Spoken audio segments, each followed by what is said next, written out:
makes a great city work, you have to peel back its skin and expose its secret life force. A system of incredible complexity and technology that millions depend on, but few understand. A fantastic voyage now begins, a journey deep inside the world's mega cities.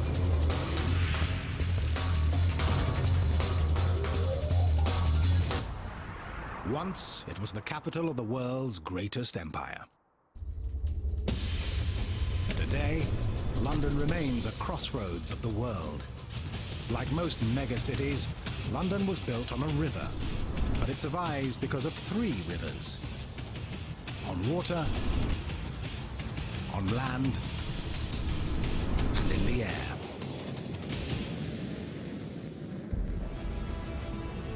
To survive, London must keep all 3 streams flowing. Yet every minute, in all 3 dimensions, millions of people are on a collision course. To avert disaster, this megacity keeps a sleepless vigil. These are its sentinels. Cameras, sensors, radar. London is the most surveilled city on the planet. 24 hours a day, on land and river and in the sky, Big Brother is watching. Heathrow, gateway to London. No airport on Earth does more with less. 1,400 flights a day. 63 million passengers a year. A control tower more than 55 years old. And the most daunting number of all, 2. Just 2 runways to handle almost 500,000 flights a year. The busiest international airspace in the world. Watching over this frenzy of flight are 100 pairs of eyes, the air traffic controllers. Among them, Adrian Dolan. We've just got a constant flow of traffic from 6 in the morning to 11 at night. You might think that with the number of aircraft that we handle every day, how on earth do we do it? How do we get all those aeroplanes in and out of the airport? It's actually extremely regimented. With so little room to maneuver, the choreography and the timing must be perfect. With only 2 runways, Heathrow dedicates 1 to landings and 1 to takeoffs. At most airports, when 2 planes take off in the same direction, the margin of safety between them must be at least 2 minutes. For Heathrow, 2 minutes is too long. They're forced to follow a more complex pattern. By alternating takeoff directions, Heathrow closes the gap, and their performance is legendary. On a sunny day, once wheels leave the tarmac, the next plane follows as quickly as 45 seconds later. That gap is called the Heathrow Minute. The same precise planning controls landings. 30 miles out of Heathrow, inbounds are routed into 4 corkscrew holding patterns called stacks. Planes enter a stack around 15,000 feet. After a series of descending spirals, they exit at 7,000 feet. As one leaves, the rest descend 1 level, and a new plane enters the stack. 10 miles out, planes from all 4 stacks are vectored into a single line for landing. Inbounds glide past outbounds 1,000 feet apart in a synchronized dance, choreographed down to the second.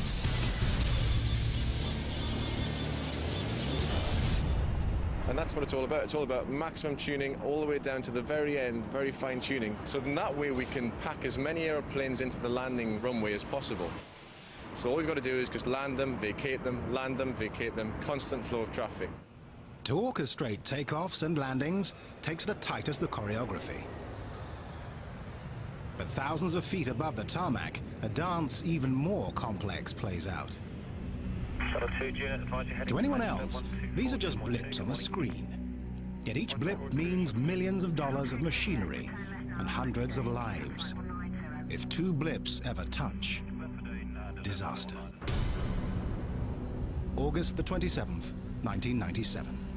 Another cloudy day in London. A Virgin Express Boeing 737 misses its approach to Heathrow. The tower turns the aircraft onto a northwest heading for reapproach. Unwittingly, on the same flight path as a British Airways 757. In the clouds, neither plane sees the other. Suddenly, the tower catches the mistake and reroutes the planes, but not before they pass within a whisker of each other. A mere 200 feet, a split second from disaster. The fate of every blip in the sky rests with the air traffic controllers, the men and women of ATC. ATC is the eyes of the City of London. There's always 2 or 3 sets of eyes watching any one plane at the same time. We've got 1 million flights coming in and out of the London area every year. 500,000 of those are using this airport alone.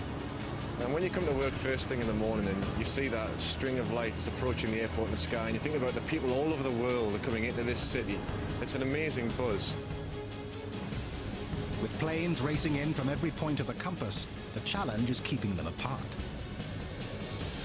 The radar controller's job is often analysed as a kind of 3-dimensional game of chess, where you have things moving horizontally, vertically and laterally with speed. The world's highest stakes game of chess. And this is the chessboard. Delivery, good morning. Shuttle to Juliet,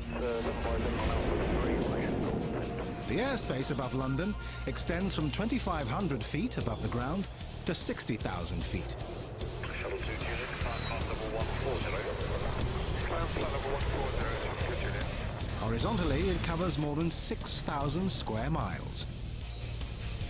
10 times the area of the city itself. On this 3-dimensional highway, aircraft are separated 2 ways, with 5 miles of horizontal distance or 1,000 feet of vertical distance. Below 24,000 feet, the airspace around Heathrow gets so busy, the horizontal gap narrows to just 3 miles. Sound like a lot of space? It's not. Violating this safety gap is the aviation equivalent of tailgating, except it happens much faster. At 500 miles an hour, a plane covers 1 mile in 7 seconds. In the unfriendly skies above this megacity, the rule is, keep your distance. And our job then is just basically to make sure that the space between those aeroplanes is maintained. If it reduces, we take action. Shuttle to Juliet, turn left heading 335. To take action and avert disaster, you need room to maneuver. And Heathrow is using every inch.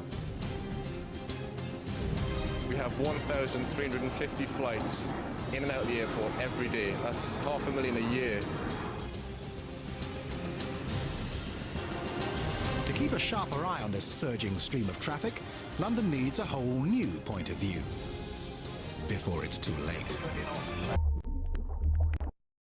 To scan the wild blue yonder takes human vision. Yet to keep life flowing throughout this megacity takes thousands of beady little eyes, each with a mind of its own. They train their gaze on London's most treacherous stream of traffic, where the flow can be dammed in the blink of an eye. Failure has a sound.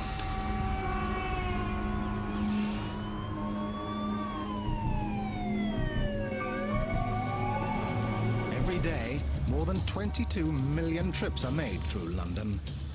Enough for every man, woman and child on the entire continent of Australia. Traffic moves at the same average speed it did 100 years ago, 12 kilometers an hour. Just one accident can clog these asphalt arteries, and what a heart attack is to a body gridlock is to London. Fatal. To keep traffic circulating, London is deploying the highway equivalent of a heart monitor. One of the most advanced traffic surveillance systems on Earth. So what's familiar for most Londoners and visitors is the landmarks in central London, and we can see Trafalgar Square here with Nelson's Column. Obviously it's lovely to look at, but we're interested in the traffic around there and keeping that flowing. Esmond George heads up the London Traffic Control Centre, the LTCC. From this room, he surveys a sprawling network of roads. 13,000 kilometres of pavement. That's the equivalent of saying going from London to Washington and back, with a little bit of shopping and sightseeing room as well. I mean, it's a fairly big network we're talking about. London is circled by Britain's most expensive road and the world's biggest ring road, the 6-lane M25. Every rush hour, the M25 feeds the equivalent of 25 freeway lanes into the city. The equation is simple. More traffic into the same constricted space equals gridlock. Every megacity suffers from traffic, but in London, it's mega-sized. Man-hours lost each week to congestion between 2 and 4 million. Congestion is so bad, London's emergency rooms must sometimes use helicopters to bring in patients, not because of the injuries, because of the traffic. George's job? Keep these vital arteries flowing and avoid a coronary. He does it by keeping his eyes on the road. 24 hours a day, 7 days a week, there is always someone watching traffic in London and doing something about traffic congestion. On 80 screens, he gets a real-time view of the streets of London. We do have 1,200 cameras for the whole of the capital, so it's a lot of eyes that we can look at, and it's all about information coming into the control centre and also information going out. London has this in common with other major cities. They all keep an eye on traffic. But other cities monitor traffic jams after they've formed. London can predict them, even head them off, thanks to a high-tech prognosticator called the Central Office Management of Integrated Traffic, or COMET. COMET is a large map display on the screen here, and what that does is gives us an early indication, an early warning of what's happening with congestion. COMET offers a view never before seen of this mega city. Congestion is built into the streets of London. From a single Roman road, the network has grown into a tangled web of traffic. But now the solution to congestion is built in too. Embedded in London streets are 3,000 electronic sensors. The sensors detect when a vehicle passes over, then measure the travel time to the next sensor. The average travel time between adjacent sensors is computed and stored hundreds of times a minute. When traffic speed falls below average anywhere on the system, the alert is relayed to the COMET map in the control center. Light blue means congestion has increased up to 10%. Dark blue, up to 50%. Red, more than 50% congested. Gridlock. Green means no congestion. George sees red more often than he'd like. When congestion starts to form, he can immediately alert other drivers. But COMET doesn't just relay bad news. It can fix a traffic jam, even head it off. The team here are monitoring North London today. What they're doing is dealing with traffic congestion as they need to. As the volume of traffic increases, the road sensors relay the data to the control center.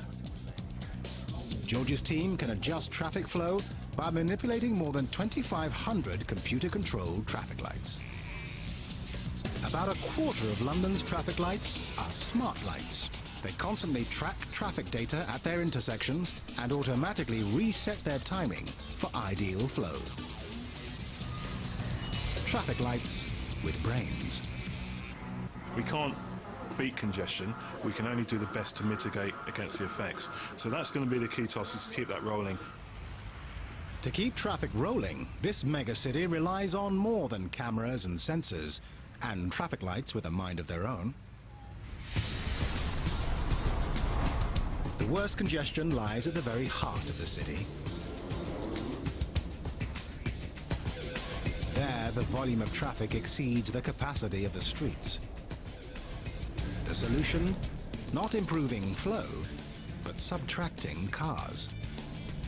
Today, motorists in central London are travelling through another dimension. A dimension not just of space and of time, but of cash. A toll zone. Without toll booths. There's a signpost up ahead. Next stop, the congestion charge zone. 21 square kilometres of the most crucial driving space in the heart of London. Don't even think of entering if you haven't paid. That's the premise of the congestion charge zone. Reduce crowding by hitting motorists where it hurts. In the wallet. To enter the zone costs £5 a day. But with 250,000 vehicles entering each day, how do you keep track of who paid and who's cheating? As always in London, you need eyes. The zone is surveyed at 174 entry points, each armed with 2 cameras. When a vehicle passes, one camera records the license plate and one the background. With vehicles making multiple trips in and out, the cameras take 1 million pictures a day.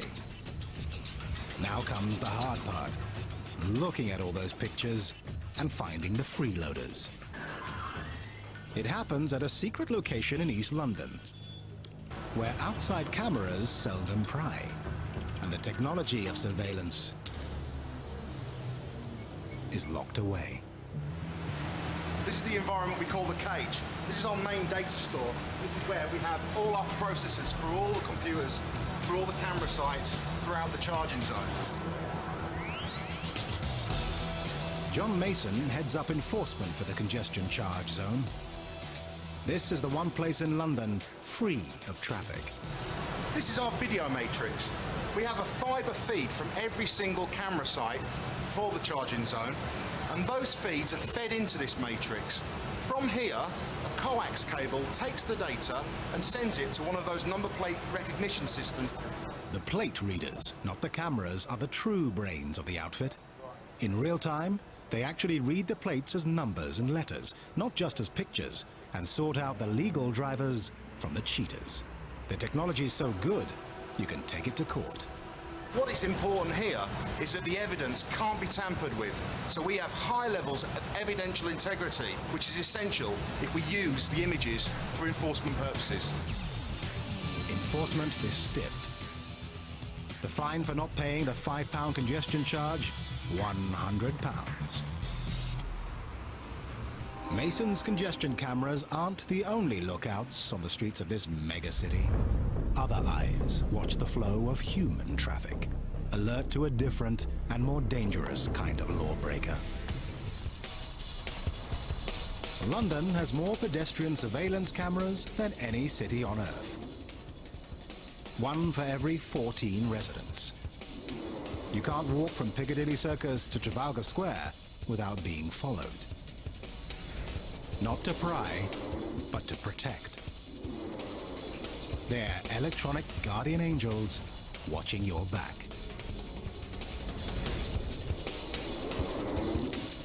Like any set of eyes, the cameras relay their images to an optical nerve center. This one, buried deep beneath the streets they observe. From offices across London, the closed-circuit TV control center connects to 500,000 street cameras. In this room alone in the heart of the city, Nigel Manmahan monitors more than 100 screens, keeping an eye peeled for the bad guys. You could be parked up in traffic and then all of a sudden this person walks past you and all of a sudden blam, he's walked up, he's popped the back glass and he's doing it. It can go from that. We haven't had much carjackings up here, but you do get carjackings from time to time. We usually clock them in the range of about 700 incidents a month through this control room. WC control. Ah, there he is. Is he a familiar face? Recognise him? No. Nigel is trained to read body language, and the message this guy sends is pickpocket. He's just gone through Rupert Court, so he should be popping out onto Rupert Street any moment now. I'd like to see if I can get that done. Normally, the image he sees is time-lapse. But when he spots something suspicious, he switches to a live feed and records it. The video can then be used as evidence in court. Nigel can relay the same feed directly to police headquarters. If they dispatch officers to the scene, Nigel can guide them to their quarry at the touch of a button. Switching from camera to camera, zooming in from several blocks away, he tracks the suspect better than a bloodhound. So we could have this guy from all different angles. The police could be moving in, he could be listening for sirens, we could be telling the police, well, he's just turned left. They can easily make the block and come up behind him, and he wouldn't even know. That is the best view we can give you at the moment. Over. That's all received, thank you. Nigel's view will soon improve. London is now installing cameras with brains. Residents with windows in direct view of the lens can request the blackout point, known as a privacy area, and ask the camera to avert its eyes. The camera's microprocessor brain is so smart, it remembers not to peek. Once pointed at a requested privacy area, the camera remembers its exact location and digitally masks it from view. That's the challenge in the world's most watched city, striking a balance between safety and privacy. WC control. Hello, mate. Yeah. Okay, right. You're right there, so everything checked out. Cheers to that. Nigel's shady character turns out to be a harmless shopper. Since the first cameras were installed in 2001, Nigel has seen a difference. Since there was no cameras in London, street crime was very high. Yes, the police are doing a good job, but there's only a certain amount they can do. Since I've been here, we've reduced crime by a massive margin. People could be against it, people could be all for it. But to me, at the end of the day, we're here, we're stopping issues, we're stopping crime, you know, and we're changing the face of this borough. Throughout this megacity, on Earth and in the sky, eagle eyes keep a sharp lookout to keep life flowing through London. But on water, the greatest hazard isn't the traffic. It's what lies beneath. To steer clear of disaster, lookouts here must see in the dark.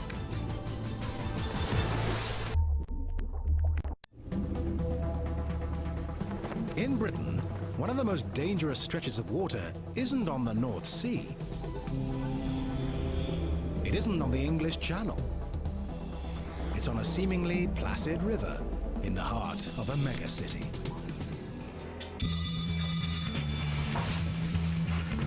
Tail lifeboat. Man in the water. These are lifesavers of the Royal National Lifeboat Institution. Today, they race to answer an emergency call. Man overboard. Report of a person in the water at HMS President.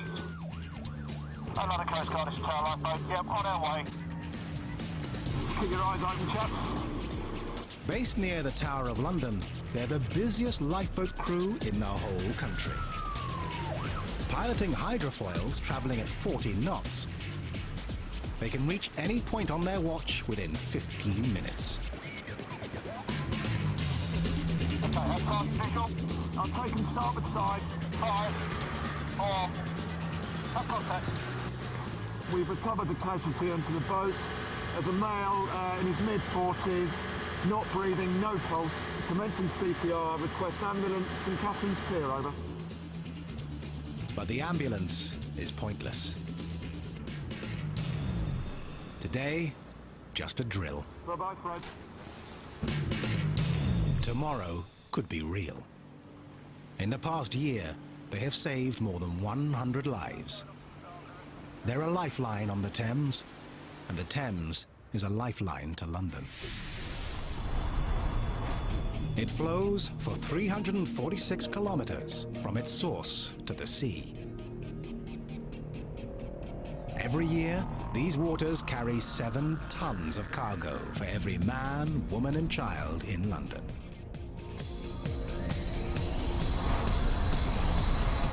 It's among the cleanest urban rivers in the world, but not the safest. Twice a day, with the ebb and flow of the tide, the Thames rises and falls up to 7 meters. As the current rushes by, the riverbed shifts, creating unseen obstacles to shipping. London adds its own obstacles. From the Thames Barrier to Tower Bridge lies an ocean of submerged debris. At the bridge itself, the shipping channel is so narrow, the ocean liner, the Queen Mary, couldn't turn around. For newcomers, navigating the Thames is no pleasure cruise. October the 27th, 1997. A barge called the Sand Kite plows upstream, loaded with 3,300 tons of sand and gravel. The skipper is heading right toward a giant obstruction, the Thames Barrier. The largest movable flood barrier in the world, it was built to protect London from tidal surges off the North Sea. Over the centuries, floods have killed hundreds of people and destroyed thousands of homes. It stretches across a section of the Thames more than half a kilometre wide. The 4 largest gates stand 20 metres high and weigh almost 4,000 tons. Through hydraulics, the steel floodgates rise from below the water to block the river. Since its construction more than 2 decades ago, the Thames Barrier has been deployed more than 80 times. A guardian angel for London to spare it from catastrophe. But today, catastrophe looms dead ahead. 6 channels flow through the barrier, but the Sand Kite is off course, and the river is shrouded in fog. The barge is battered, but miraculously, no one is hurt. In the wake of the accident, the Thames is one of the world's most monitored waterways.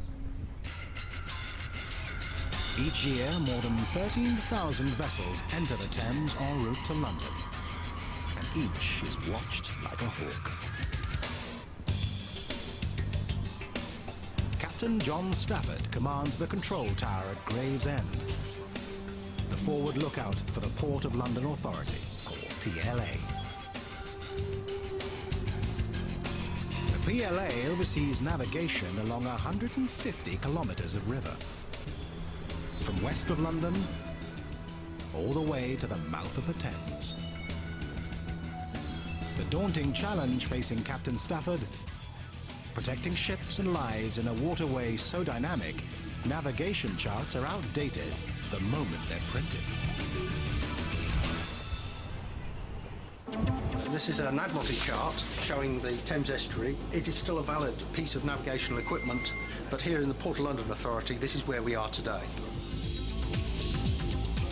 The Port Control Centre. It's manned 24 hours a day by a team of 40 human lookouts. This part of the room here is where we monitor the progress of the vessels. Using radar, radio and satellite navigation, they track every movement on the river. They use an electronic version of the old paper charts, but this chart is interactive. Traffic movement is updated every 9 seconds. To instantly distinguish scores of vessels, they employ high-tech tracking software called Automatic Identification of Ships, or AIS. Each ship over 300 tons now transmits its identity and enables us to say definitely that is where the ship is. And that's being displayed also on the radar screen. We rely on the AIS to identify the ships. The Pembroke Fissure is now identified, and the Arco Dyke is now identified. AIS not only IDs the ships, it indicates size, draft and speed. And here it's come up on the screen here, telling us the Pembroke Fissure. It's a tanker, 135 metres long, and it is doing 13.1 knots. But on this river, it's what Stafford can't see that worries him. A fairly average container ship will be carrying a draft of about 10 metres. That is 10 metres of steelwork underneath the level of the water. That is higher than most people's houses. The difference between the bottom of the hull of the ship and the riverbed will be between 0.9 of a metre and 1.4 of a metre, depending on flood or ebb.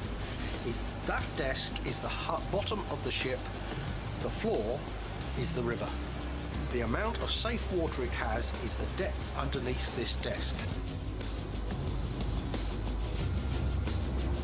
Shallow water isn't the only hazard.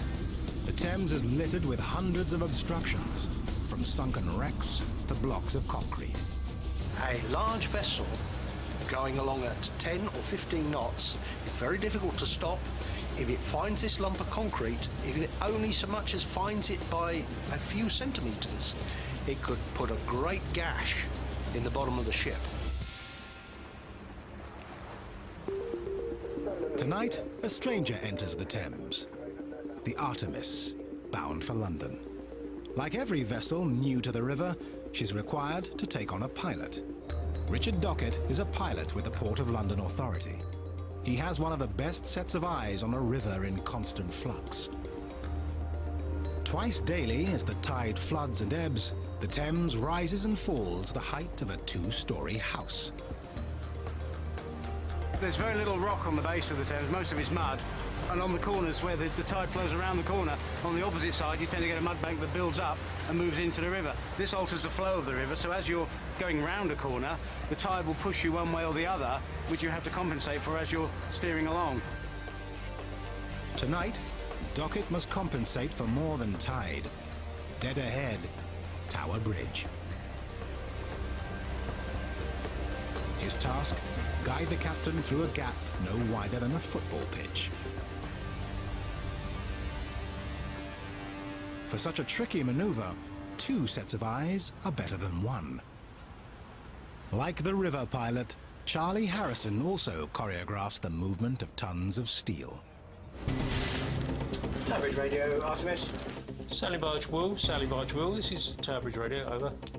Just cracking the bridge now, Gerald. A full lift is 86 degrees, not quite the 90 degrees, but that takes about 90 seconds to achieve that lift. Each of the bridge's two decks weighs 1,000 tons. To raise them, energy is stored in 6 huge hydraulic accumulators, originally powered by steam, now by electricity. When the energy is released, it's open sesame. Tower Bridge, good evening again. We're just round Wapping Nest now, approaching you at slow speed. We'll be ready for you. Tower Bridge out. Okay, thank you. Bridge ready. On the Artemis, pilot Richard Dockett braces for the unexpected. For 11 months of the year, nothing much will happen in the way of emergencies. But as I said, there is that one time, and in a couple of seconds, everything can suddenly change very quickly. And then suddenly you have to concentrate and focus and very quickly decide what you're going to do and do it.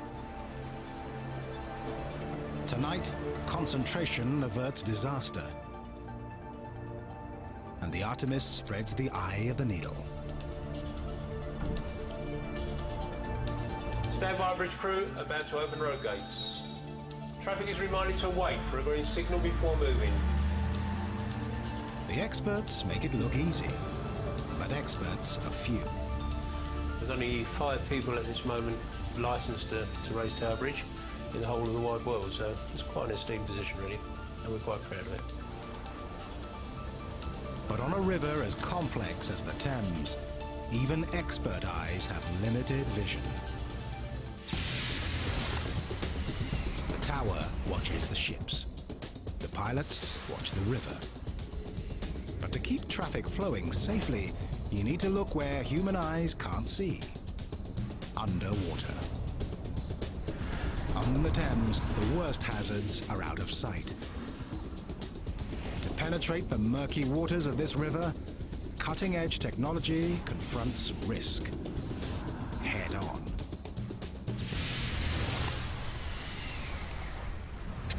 Running aground obviously is the worst case scenario.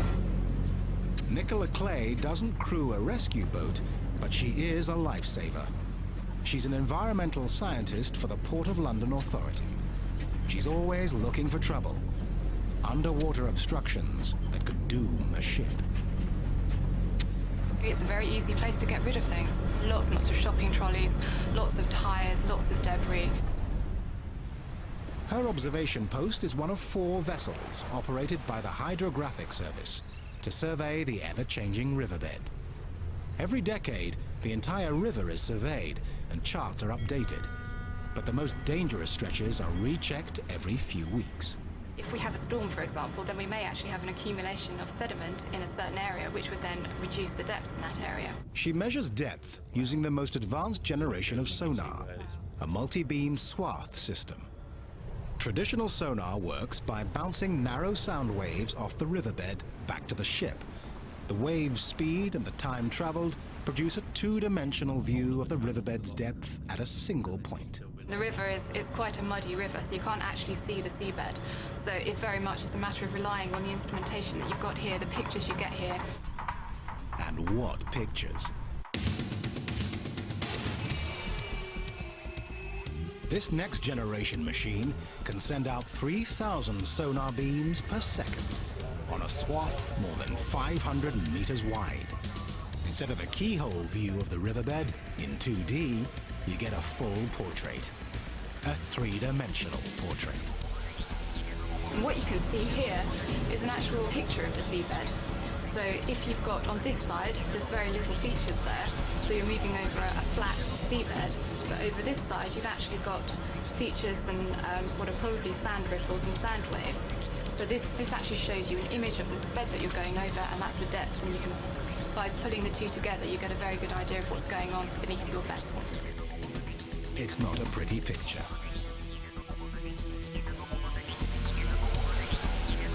The sonar picks up a large irregular object right in the shipping channel. Clay's job was spotting it. Someone else has to remove it. We have a salvage department who spend all day, every day, going out and, as well as fixing things, actually pulling debris and salvaging things like cars out of the river. That's right, cars. You can hide something big in the murk of the Thames, and that spells big trouble. If the hydrographic department finds something, it is vitally important that we know it immediately, and it is very important to the port that we remove it quickly.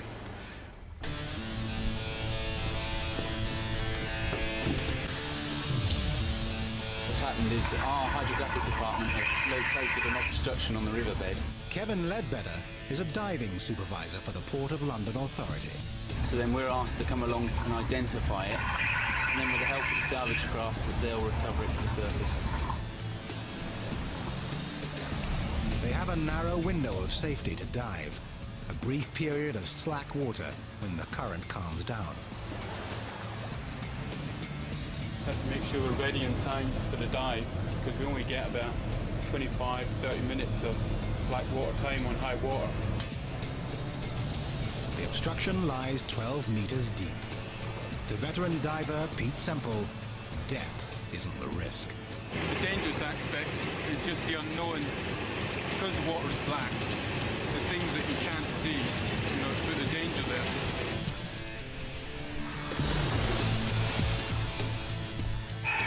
Okay, ready, Commander. Line and do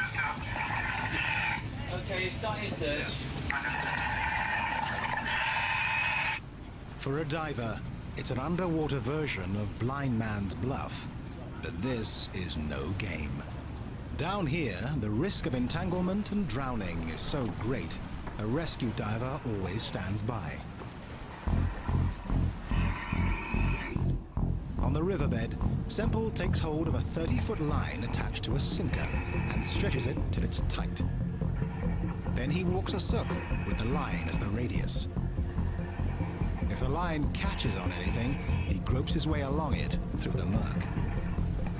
And you'll just proceed then to strop it up, make sure it's tight, then you'll come to the surface and they'll lift it, and hopefully the obstruction will come to the surface.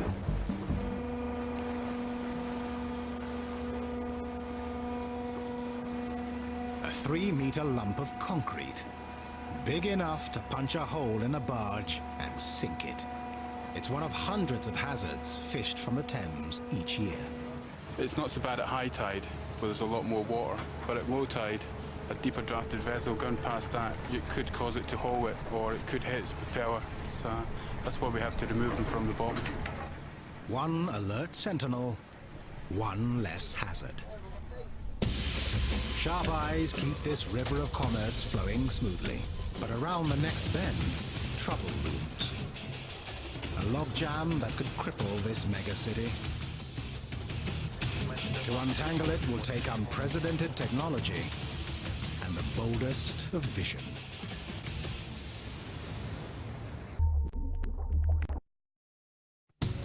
Airlines have a term for biting off more than they can chew. It's called overbooking. But what happens when an airport beneath the world's busiest international airspace gets overbooked? Not with passengers, but planes. We have 1,350 flights in and out of the airport every day. That's 500,000 a year. To ease the crunch, London's Heathrow Airport will usher in a new generation of aircraft that carry more passengers. The Boeing 787 Dreamliner and the super jumbo Airbus A380. To accommodate the extra planes and the mob of passengers, Heathrow is adding the equivalent of an entire airport. It's one of the biggest construction sites in Europe. It will cost over £2.5 billion to complete. It encompasses a colossal terminal, 2 satellite buildings, and a soaring control tower to oversee the whole operation. When complete, it will accommodate 30 million people a year, nearly a 50% increase in passengers. They call it Terminal 5, or T5. With the addition of T5, Heathrow is projected to become the world's busiest airport.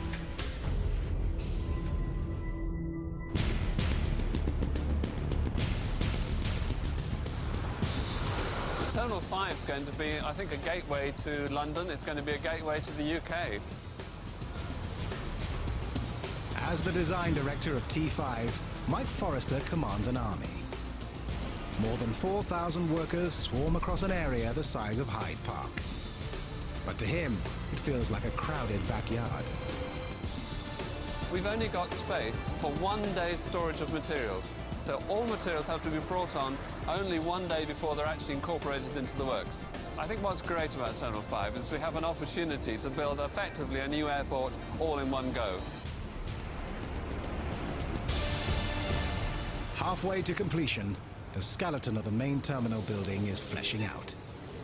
You've got a very clear view of the main system, the actual shell, the cover, which really is, if you like, our big envelope wrapper, which contains the whole of the processes of Terminal 5. This is what co-architect Mike Davies sees in his mind's eye. A terminal so big, it could hold 10 football pitches. An excavation so vast, the dirt would fill a football stadium. And glass walls 10 times the height of a house. It's enough to make Big Ben look like an alarm clock. The scale of this is pretty enormous. This is the end of one of the great rafters, 115-metre span, and the sheer scale of them is quite extraordinary. If you look at my size in relation to these, you know, one can sleep very comfortably in the hole in the beam. These are 156-metre spans, and it's 40 metres to the top. You can see the enormous ties which hold the centre section together, and in fact you can see how little material in fact holds the building up. There's not very much that's holding the building up at all. It's very slim, we're doing an awful lot with very little material, and it's always exciting to do that. With the giant addition of T5 comes a welcome replacement. The most watched city in the world is getting an all-seeing eye in the sky.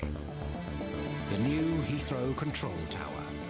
We need the new tower because it's twice as high, so we can literally see all of the stands at the airport. Right now, we can't even see into Terminal 5. Standing at 287 feet high, and this thing is going to be the most advanced ATC tower, certainly in Europe, if not the world. I mean, it's already been heralded as the next generation in airport design and technology. In a megacity whose survival depends on surveillance, blind spots are fatal. But from Heathrow's new vantage, the vision will be crystal clear.